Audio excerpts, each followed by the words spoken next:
Ladies and gentlemen, today it's really a big pleasure. Hi, deBBie, how are you? I'm great, amazing. Thank you so much for having me on your podcast today. Thank you very much. Where are you today? I'm in Lagos, so it's a state in Nigeria. Very nice. Commercial hub, Nigeria. Yeah. Oftentimes you are there, but I know that you are traveling also around Africa, and also you are a global thought leader in customer experience, and therefore I was wondering where you were. Yeah, I'm in Nigeria. I'm home. That's very nice. Thank you very much for being here. I really appreciate you taking time for this discussion. And as usual, I ask the same question. deBBie, could you please introduce yourself? Right. So I'm deBBie Akwara in Nigeria, and I run a customer experience consultancy, which has over time evolved into a group of companies. So I kind of like to describe myself based on what I do as a customer experience entrepreneur. I am, so set up 3 businesses now, and I'm constantly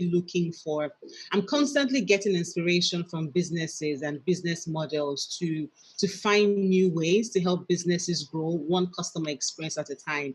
And in Africa, at the moment, I would also call myself a leading customer experience educator, because we've recently launched Africa's first globally recognized CX certification program. So we are on a mission to get 1 million Africans certified by the year 2030. So it's a lot of work, but we just believe that the more competent people are to manage CX from a cultural perspective with Africa in context, the more successes we'll record. So that's just me. I'm a mother. I have the most adorable 10-year-old. I'm sure all mothers say that. And then I also have an NGO on the side. So that's like the real me, Humanitarian. So I have an NGO at the side. It's kind of a bit of CX though, but the focus really is on community experience and basically giving platforms to high net worth individuals and corporate organizations to give back from a shared value perspective, with a focus on low income communities in my country. Yeah, so that's me putting it briefly. Thank you very much, deBBie. First of all, I think a lot of people are using the name CX Queen, and we can see and we can understand why also only from the way you are speaking, besides that you are really an expert on this topic. You didn't mention the name of your NGO. Could you please share the contact details or the link? Yeah, so it's actually HELP, like an acronym, HEELP. So it means help, educate, elevate the less privileged. So it's a bit of people that know what I do at the moment, just reach out. Schools, I'm basically doing work in education space right now with high net worth individuals. But I think one thing at a time. So I'm still trying to figure out how to get that going. But that's between you and I. That's like my retirement plan. So yeah, I'm taking it steady on that one. Yeah. Okay. Thank you very much, deBBie. And as usual, I am, let's say, preparing a bit myself. I did some research. If I understand well, the plan was that you were a lawyer. And why did you got there, or didn't you got there? Take that again. Your question. The plan was that you were studying law, and you would be a lawyer, if I understand well. Oh, okay. No. What happened was my father wanted me to study law in the university, but I had to have a certain score in math. And I suck at math, to be honest. Like, it's so bad. Don't even ask me what 1 + 1 is. Don't even think about. Don't bring that question near me, right? But I sucked at math, and obviously I had stayed a year at home. My friends were off to university. I'm like, I'm not going to keep writing the same exam. I'm not good at math, right? So I opted for theater arts. Maybe that's why I'm very dramatic when I have a natural high when I'm speaking. Yeah. No, thank you. And could you please share a bit also from your career? How did you get to create 3 different businesses and then being one of the most recognized CX expert, CX queen in Africa? At the end, it's one of the biggest continents. Yeah. It's amazing. It started. I mean, prior to, while I was trying to pass my math to get into, to meet the cutoff score to get into university, I took up a job in sales and service. I was working in a boutique, so we'll call that role like a sales girl, and I did that. I did that for a while, and then I finished university. I took up a job. So I was in broadcasting for a bit as well, moved into PR, and then I got into banking in customer service. So that's really where my contact with customers started. So I was in that role from just being an entry-level employee. I started heading the team. I switched organizations, and I was hired into total quality management. So that's when, I began my journey in terms from CX. So we know there was no such thing as CX back in the day. We're all just doing stuff, right, and making things happen. And so we achieved great success, and my team was dissolved. And we were told, you're no longer needed.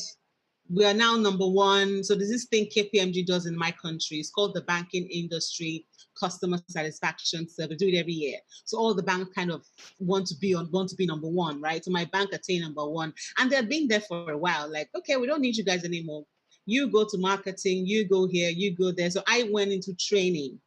I was in training for 5 years and worked, and I was given the customer related courses. So designing curriculum, running the trainings. I was also responsible for the entry level guys, designing their curriculum, managing all their trainings throughout that cycle at the entry level. And so I did that for 5 years. But at the same time, I was also thinking about why we were dissolved as a team. We were not relevant. So we're busy chasing the things that matter. We're chasing the score as against being relevant, right? So I did a bit of work, a lot of retrospective, to figure out what we did wrong, what we did right. And guess what happened? The bank's rating dropped. And they're like, where are these guys? So at the time, I had a boss who was like a general manager in charge of HR and training. And she was given the role to take on customer service and get us back at number one. So again, none of the fancy names we have now existed. So I put a proposal together, what you will now call a customer experience strategy. We have so many fancy names now. So I put the proposal together and I presented it to her that, I had an immediate boss before her. So I told that one verbally, I would like to go back in there and get this ratings back. She said, okay, put your thoughts, write down your thoughts and let me share with her. And then I sent her, there was a middleman. That's what I'm trying to say, right? So she shared my proposal with our general manager, and general manager calls up me. So then I was heavily pregnant, like just a month before my due date. And the general manager calls me and says, great proposal. The minute you're done and you're back from mat leave, you're resuming into this role and doing every single thing you have documented. Not bad, not bad. Yeah. So I got back from maternity leave and then I got to work. So it was just, there was no approval for anything but fix it. So it was just me and my computer. At the time, I used to have a blog, a Christian blog. I'm a person of faith. I used to have a Christian blog where I share my thoughts and my perspective on God. And it occurred to me that why don't you get a sense from everybody why our culture now isn't working and why we're dipping? So I just basically applied what I was using in my personal life, the blog, and we set up what we call the service blog. And people were just giving feedback like, this is the problem, that's the problem. So it got to the point where we had departments like internal control going in there and pulling insights and changing policies. And it really worked. The awareness was so strong. And then we moved from there into individual product experiences, right? So from there, the bank moved back up to number one. So eventually we moved up a step. I got approval. We added people to the team. And then we got back to number one. And then I was told, okay, we get that we're back at number one, but we would like to merge your role with HR. And I'm like, why? Like, I'm on the roll here, right? No, so you can still do CX, we see the value, but let's merge you with a bit of HR. So I did HR for a bit, and I switched organizations to go kick off a customer experience in another bank. Now, in doing that, we did a diagnostics. So that's where I started the whole diagnostics thing, my former bank, where we do the diagnosis, understand what the problem is, and then we try and address it at the source. We did the same thing, and we found there was a different problem, right? We had two banks that had merged, and then they had different standards of service. So we had to create one standard of service and went on like a nationwide training and auditing and all of that. And in 9 months of doing this, when the next survey was done by KPMG, they went up 3 steps from 16 to 13. And I moved to telecommunications. I wanted to know more. I felt there was more to CX than banking. So I really wanted to know, let me go try CX in another sector. So at telecoms was when I was exposed to CX and the bottom line and organizational goals, that alignment, which brings what I'm talking about today, right? And we managed CX to the point where we could tie it on to corporate goal, and we could measure return on experience from a revenue perspective and from a product adoption perspective. And when I moved to telecoms, I'm like, okay, I can't keep hopping, I can't keep job hopping and sector hopping. You know, from a HR perspective, we're like, I have no staying power. So that was in 2015. Like, okay, you know what? Rather than industry hopping and job hopping, let me set up a practice where I can give this service to anybody in any sector, and that's how it started. So I started that by just I went online, went on GoDaddy, set up a website. I was already doing stuff. Every quarter, I would take time off work to go train. I was focused on sharing with people who were up and coming what I had discovered, what this discovery was. I know at the time, it wasn't all the CX and all the fancy stuff. We were just going, right? And then I switched to education. So my employer in education had the challenge with me having a company on the side. So I had to resign involuntarily, and I just focused on doing this. Now, to the point of doing the consulting, while we're doing it, realized that the need for training was huge, because we had to design, again, remember my experience in human capital development. So it expanded beyond just training one person. I had to think of an entire curriculum spread for basic, middle management, senior management, executive management. And then there was a need for the CX certification program. So, and we framed it as a customer experience and innovation institute. So if you want to design a product at the institute, we can help you do that. So that now formed a business out of the consulting firm. Now, working with clients, again, they adopt technology. They don't even know the half of what they need, and they waste a lot of money. In some cases, where we've had micro businesses come to us, but they can't afford our services, but they need our services. So we're like, there's opportunity in digital, right? We can begin to find and partner with CX solution providers, and then make recommendations to clients, help them with identifying the right tool, doing the requirement gathering, managing the project to deployment, and also designing solutions. So that became our third business. So that's how we have 3 businesses. And I don't have the technical competencies from a tech perspective. So I have a co-founder and a CEO. So that's how our 3 businesses were formed: the consulting business, the Institute of CX Innovation, and the digital solutions business. That's how the journey started. And there's a 4th one, but I'll hold it until it's fully birthed. Now, this is an outstanding story. It's a great story, from having a job, moving into consulting, creating their own business, and therefore all my respect for what you are doing, and also for what you will do, because I am following you. You are doing an outstanding job. And as we said, today we would like to speak about 6 management competencies, and then also the role in the different continents, because at the end, and what we discussed quickly also at the beginning, is there are really great examples that are coming from the USA. I like them. I really reuse them. I share them. It's Ritz-Carlton, it's Nike, it's McDonald's, and all these great examples from different point of view, from different angles. But I am in Europe, you are in Africa, and the culture is a bit different, and the values are different, and therefore I really would like to understand what's your view on which are the 6 management competencies that are required, and then why are these required in your continent? Yeah.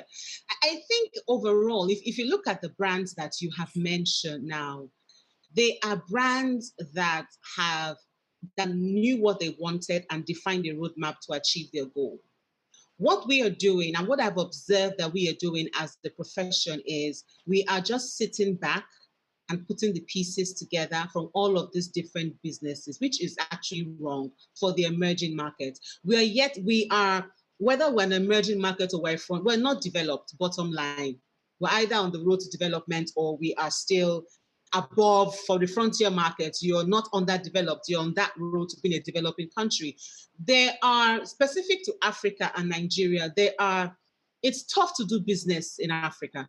It's tough. You're dealing with the political issues, you're dealing with, with the currency, the FX rates going up every other day. You're dealing with even utilities, power, like in my country, power, you're dealing with taxation issues. There are things that that is outside of thinking about the Potter's five forces. There are things that affect business growth. So when you're talking to the CEO of a business in Africa who is dealing with all of these things, and you're telling him as a CEO, you need to embed CX in your leadership, it's hogwash, for want of a better word of putting it, because his priority is to stay in business.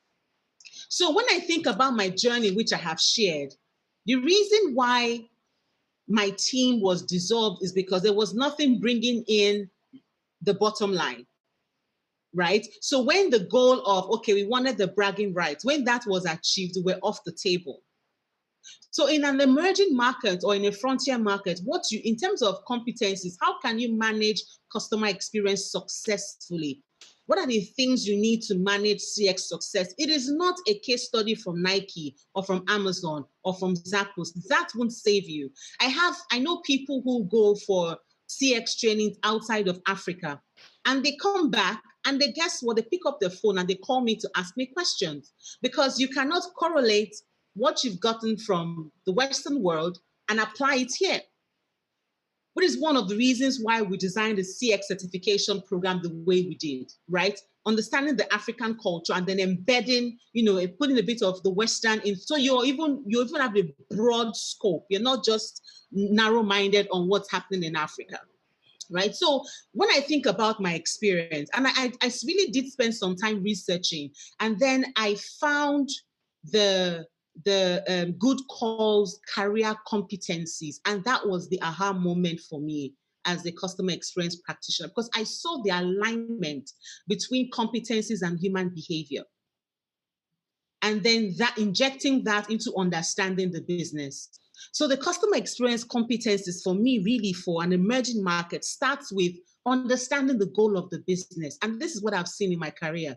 The successes I have achieved in my career is I started from the place of what is the goal of the business. I don't go talking CX on the table. I sell CX for a living. I speak to CEOs and they listen. I send in proposals. And because it is focused on what the business wants to achieve, I get a yes very quickly, right? We get a yes very quickly. So the first competence you need is to understand business. How does your business make money? How does your organization make money? And then what is the place of CX in that revenue generation? That's the first thing. The next thing from a competency for you to understand is, can I successfully align the idea of CX to that goal? There has to be an alignment.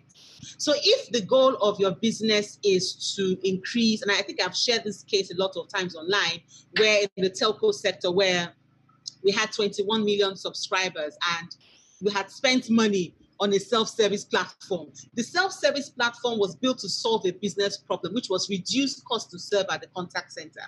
Now, money had been spent, but the cost was still high. Only 300,000 out of 21 million subscribers were using it.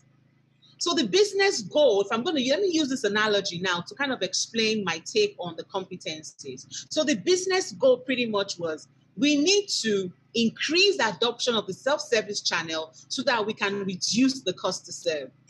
Now, for us as CX, now that we understood that if the business could save cost of this, get return on the self-service platform that was done, revenue would come in. We'll make more money if we save costs. Obviously, it's a no-brainer.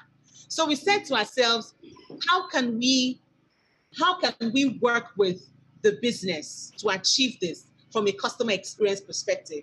And we wanted to find out what is the reason why people are not even using the solution. So our strategy became aligned to focus on the experience on that channel to increase adoption, increase usage, reduce cost to serve, and increase revenue from the channel, right? And then the next thing that I consider a competency for an emerging market is stakeholder inclusion. We make the mistake of thinking as CX, we know it all. We don't know it all. We don't know half of it. In fact, half is like giving us a lot of credit. We don't know it all, right? You need the people in all the different teams on the table. And it's not just needing them. You need to connect your strategy with what they want to achieve in a year. You can't work in isolation, right? So you have to find a way that marketing, what's your KPI for the year? Finance, what's your business? What's your goal for the year? How does CX? So it's a lot of connectivity. So that whatever you're reporting as a win, finance is saying, oh, this is a win for us too. That way, you're not going to struggle to get buy-in across any function, across any department. Now, the fourth thing is when you have done the diagnosis, you've seen what the problem is, you design. You're not just chasing scores and dashboards. Oh, we're doing effort score. Why are you measuring effort? I was part of the capstone project presentation for one of our certification programs, and someone was talking about KPIs she wanted to track. And she said, and I thought this was really interesting, I've been talking about it since then. She said her goal was not to track NPS, but her goal was to measure the number of new customers that they got through referral. Right? So we need to, it's about, in the developed world, it's great, things are working. You have the privilege of, having the best at your beck and call, right? But here we have to develop it. But we have to develop on a place where it makes money and makes sense for the business, right? So I've talked about understanding the business goal. You have to effectively do that. Effectively align your CX strategy to that goal. Work with stakeholders, alignment with stakeholders, and then now design experience improvement initiatives, implement them, and then track and measure the outcome. So if you're going down this route, then you will see that year on year, as the business goal changes, your CX metrics will change because the focus is changing. In some cases, you may even have to come up with your own metric, CX metric. And this happened to me in education. So all the things that I share are things that I experience on the job, right? In education, we're measuring CSAT. CSAT scores were high. Parents were happy, but they were leaving. And when we did a deep study, we found out that what was important to parents was academic improvement of the child. Meaning, has my child improved academically since joining your school? So we had to include the academic improvement score, AIS. It never existed. It became a CX metric, right? And then from there on, when you've gone the rounds and you see we've measured, oh my God, it worked, amazing. Now, how do you put that thinking into a process? And I call it customer experience management institutionalization. How do you put that into a process that even when you're not there, it's seamless, it's working? Because at the end of the day, to the next competency, is about inspiration and maturity. Everybody knows. And for me, the way I look at customer experience management competencies, every person in an organization should be proficient in customer experience management to a certain degree, right? And I've had the privilege of working in HR, performance management. So what we've done at Niche is we have split that into competency bucket, proficiency buckets. So if you're in the entry level, you should function no less than a 3, no less than a 2. If you're a middle manager, no less than a 3. If you're a senior manager, no less than a 4. And if you are, so here we call it Oga at the top. That means the big boys, right? You are a 5.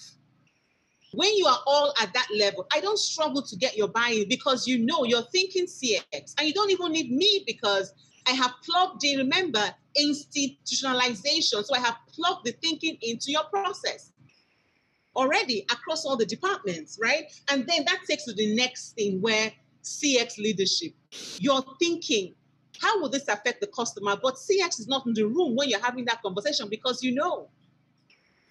And for me, the success with CX in Africa is not having a department with 20 people and doing CX management. Absolutely not. It's having 1, 2 people for strategy because every other person gets it. And you're just providing that foresight. You have done the work. So if you look at customer experience, the way I've broken it down now, it is my experience in an emerging market. It is not textbook, it is purely experience. Purely experience, right? So if you look at it, it's actually a journey. So by the time I get to that point of CX leadership, you're not thinking along the lines of the value disciplines, product leadership, what's it called? There are 3 of them, the value discipline. Can you remember? There are 3 of them. There's product leadership. Okay. Price. Operational excellence. There are 3. There's, I think it's called products, customer intimacy. So product leadership, customer intimacy, and then operational excellence or efficiency. I can't remember. It's something operational though. So you now transition into that. And that's what has happened with Amazon, with Nike, with Zappos. They've done the work. The goal of the business drives the type of experience they deliver. Look at Amazon. Their story is unique. But I don't want to say we're lazy, but I can't think of any other word to use. We jump on it. I want to do what Amazon has. You're not Amazon. So we in Africa, we're struggling. We're not Amazon. We're not Zappos, right? So we can't do, let's put in, I've seen businesses, Gregory, I've seen businesses do amazing things here in my country. And I'll give you an example. There's a business, it's a small business, right? They hire undergraduates who are still in school and they give them student loans. So you find a lot of young, energetic, passionate people working for them, and the service that they give customers is completely different from any other restaurants I have visited in my country. That's a strategy.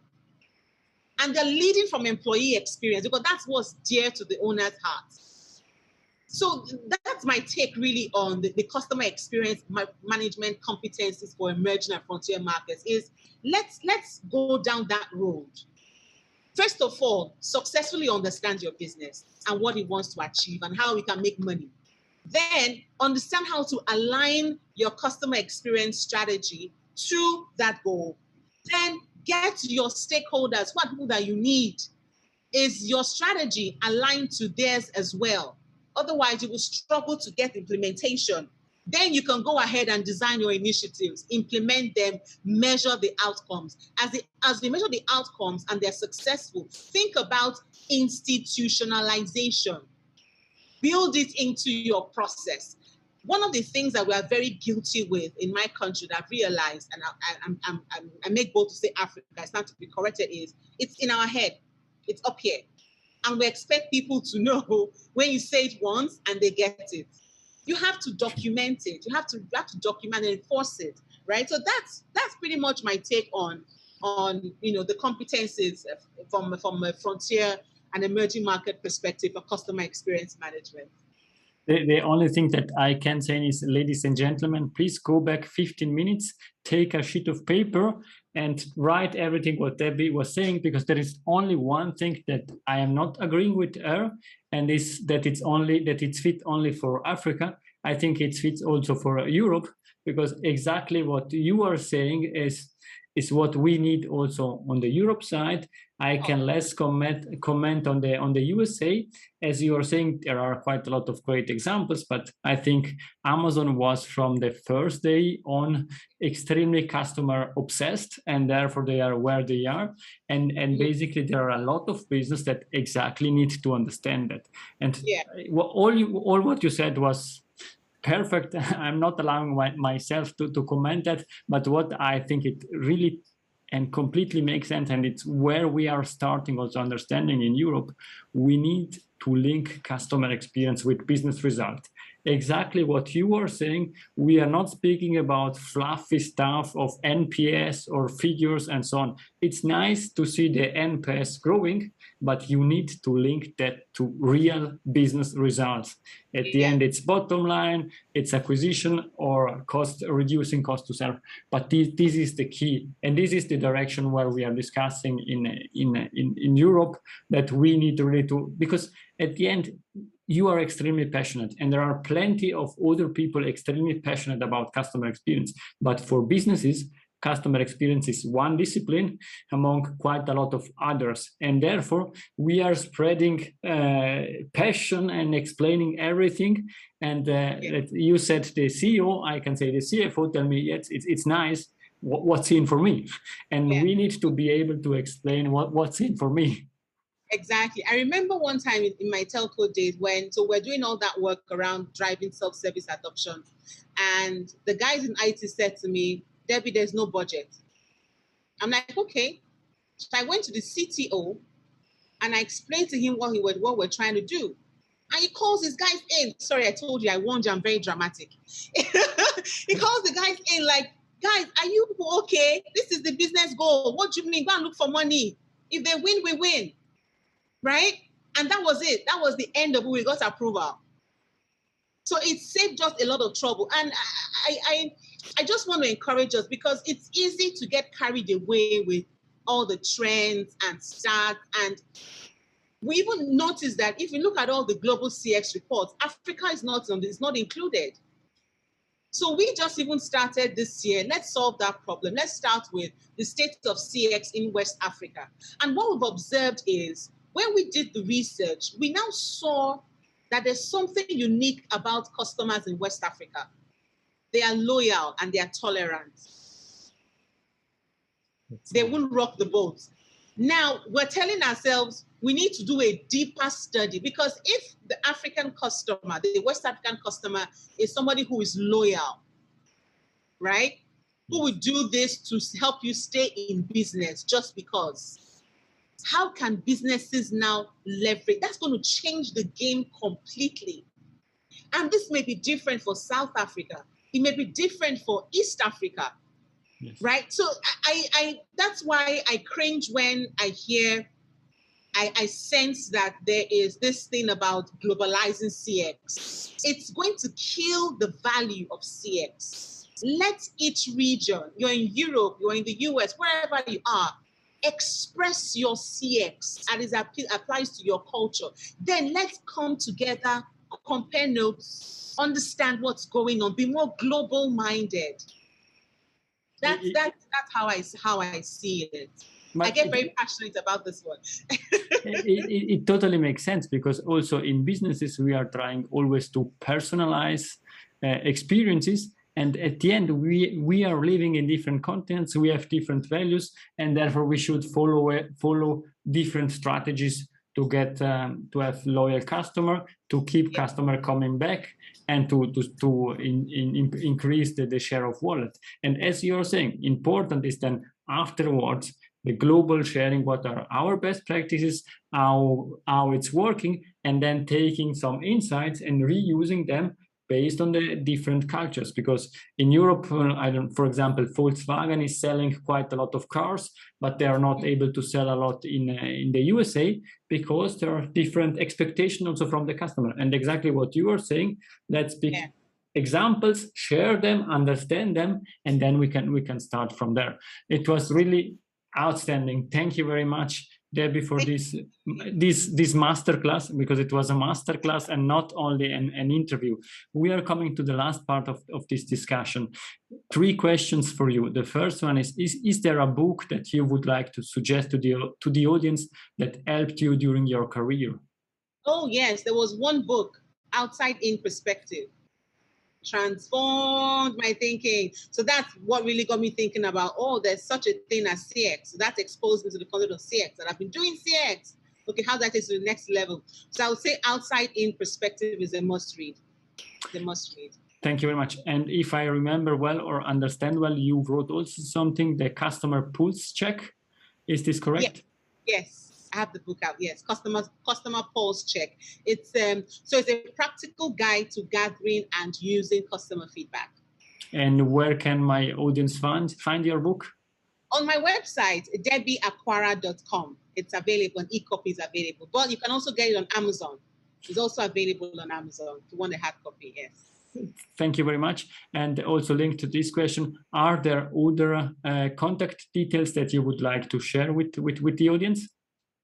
I guess I'm on LinkedIn. I'm always that. I think that's my most active social media channel. So you can just send me a DM, connect with me on LinkedIn, or you could send an email to deBBie@nichecx.com. NICHECX.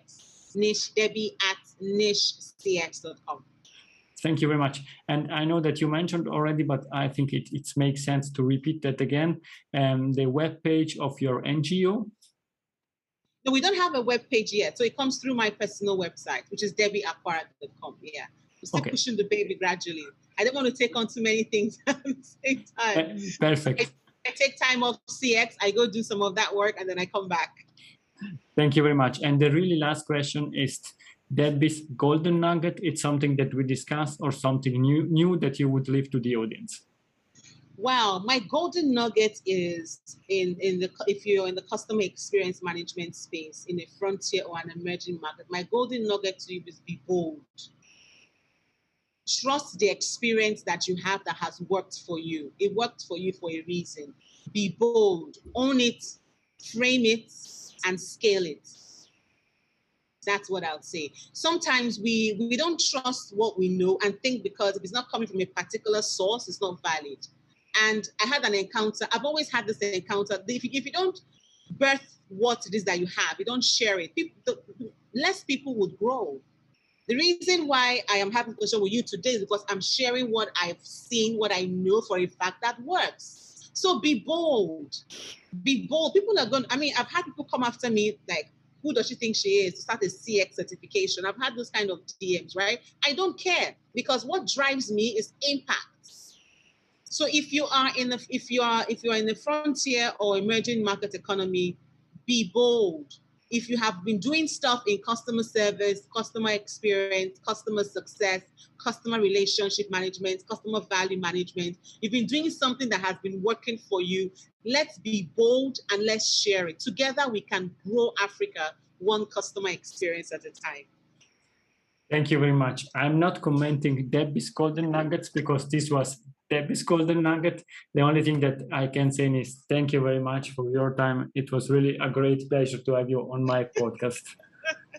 Thank you so much for having me. And also to the audience, thank you for being here, to listening to the CX Goalkeeper podcast. I hope that you enjoyed this discussion as much as I did because it was really an outstanding discussion with the CX Queen. Thank you very much. Thank you. If you enjoyed this episode, please share the word of mouth. Subscribe it, share it. Until the next episode, please don't forget, we are not in a B2B or B2C business, we are in a human-to-human environment. Thank you!